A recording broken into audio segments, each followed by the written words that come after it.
جب مصر فتح ہوا تو مصر والے صحابی رسول حضرت عمرو بن عاص رضی اللہ تعالیٰ عنہ کے پاس آئے اور کہنے لگے کہ ہماری قدیم عادت ہے کہ اس مہینے میں دریائے نیل کے بھینٹ چڑھاتے ہیں، اور اگر نہ چڑھائیں تو دریا میں پانی نہیں آتا۔ ہم ایسا کرتے ہیں کہ اس مہینے کی 12ویں تاریخ کو ایک باکرہ لڑکی کو لیتے ہیں جو اپنے ماں باپ کی اکلوتی ہو، اس کے والدین کو دے دلا کر رضامند کر لیتے ہیں اور اسے بہت عمدہ کپڑے، بہت قیمتی زیور پہنا کر، بنا سوار کر اس نیل میں ڈال دیتے ہیں تو اس کا پانی چڑھتا ہے، ورنہ پانی نہیں چڑھتا۔ سپہ سالار اسلام حضرت عمرو بن عاص رضی اللہ تعالی عنہ فاتح مصر نے جواب دیا کہ یہ ایک جاہلانہ اور احمقانہ رسم ہے، اسلام اس کی ہرگز اجازت نہیں دیتا۔ اسلام تو ایسی عادتوں کو مٹانے کے لیے آیا ہے، تم ایسا نہیں کر سکتے۔ وہ لوگ اس رسم کو کرنے سے باز رہے۔ دریائے نیل کا پانی نہ چڑھا، مہینہ پورا نکل گیا لیکن دریا خشک پڑا ہوا ہے۔ لوگ تنگ آ کر ارادے کرنے لگے کہ مصر کو چھوڑ دیں، یہاں کی بود و باش ترک کر دیں۔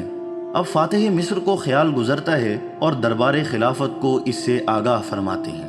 اسی وقت خلیفۃ المسلمین امیر المؤمنین حضرت عمر بن خطاب رضی اللہ تعالی عنہ کی طرف سے جواب ملتا ہے کہ آپ نے جو کیا اچھا کیا۔ اب میں اپنے اس خط میں ایک پرچہ دریائے نیل کے نام بھیج رہا ہوں، تم اسے لے کر دریائے نیل میں ڈال دو۔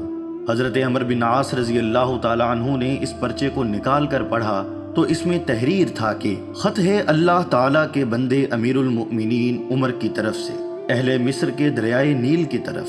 بعد حمد و صلات کے مطلب یہ ہے کہ اگر تو اپنی طرف سے اور اپنی مرضی سے بہہ رہا ہے تو خیر نہ بہہ، اور اگر اللہ تعالیٰ واحد و قہار تجھے جاری رکھتا ہے تو ہم اللہ سے دعا مانگتے ہیں کہ وہ تجھے رواں کر دے۔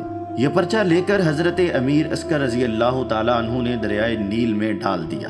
ابھی ایک رات بھی گزرنے نہ پائی تھی کہ دریائے نیل میں 16 ہاتھ گہرائی کا پانی چلنے لگا۔